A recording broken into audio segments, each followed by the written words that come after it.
নিৰ্বাচন মানেই প্ৰতিশ্ৰুতিৰ বন্যা। সেই ধাৰাতে BPFে BTCৰ নিৰ্বাচনৰ সময়ত বড়োলেণ্ডৰ জনসাধাৰণলৈ আগবঢ়াইছিল 5টা গেৰেণ্টিৰ প্ৰতিশ্ৰুতি। কিন্তু এই প্ৰতিশ্ৰুতিৰ বন্যাই বড়োভূমিৰ ভূমি উৰ্বৰা কৰিলে নে মৰুময় কৰিলে, তাৰে চৰজমিন তদন্ত কৰিবলৈ আমি আৰম্ভ কৰিছোঁ এই 5 গেৰেণ্টি সত্য সন্ধান যাত্ৰা। নমস্কাৰ, মই এজন চিনেমেটোগ্ৰাফাৰ হয়। হাগ্ৰামাৰ ছাৰ আছে, তেখেতৰ ফালৰ পৰা মই 10,000ৰ IBS এটা স্কিম পাই পেলাই মই বহুতো সকাহ পাইছোঁ, যাৰ ফলত মোৰ কেমেৰাৰ গেজেট আপগ্ৰেড কৰিবৰ কাৰণে মই বহুতো সুবিধা পাইছোঁ।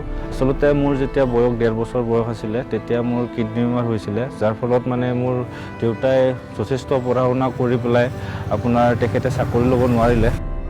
তাৰপিছতো মানে মোৰ বিভিন্ন ধৰণৰ বেমাৰ হৈছিল। 2018 ডেকাৰগাঁও ইণ্টাৰচিটি এক্সপ্ৰেছত মোৰ মূৰত বম ব্লাষ্টিং হৈছিলে। 2023ত মোৰ আৰু বাইক এক্সিডেণ্ট হ'ল। তাৰ ফলত যথেষ্ট মোৰ পইচা খৰচ হৈছিলে।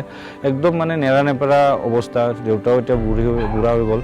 তো এতিয়া বহুত কষ্ট পাইছিলোঁ। IBSটো পোৱাৰ ফলত বহুতো সুবিধা হ'ল। এতিয়া মোৰ 10,000 টকাই মোৰ কাৰণে এতিয়া বহুত, কাৰণ মোৰ বাৰে বাৰে এনেকুৱা হৈ আছে। মোৰ টকা জমাই নহয়, খৰচ হৈ থাকে।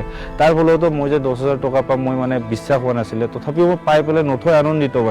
মোৰ কাৰণে বহুত এটা সকাহ এই IBSটো। আৰু আগন্তুক দিনতো মোৰ তেওঁৰ ওপৰত বিশ্বাস আছে, আৰু সেই বিশ্বাস অনুযায়ী মই তেওঁক আজিও ছাপোৰ্ট কৰি আহিছোঁ আৰু আগন্তুক দিনতো কৰি থাকিম। সেই হিচাপে মই তেওঁক ধন্যবাদ জনাইছোঁ। ধন্য BPF, ধন্য হাগ্ৰামাদেৱ। আপোনাৰ নেতৃত্বত বড়োলেণ্ডে গঢ়িব উন্নয়নৰ সুন্দৰ পৰিৱেশ।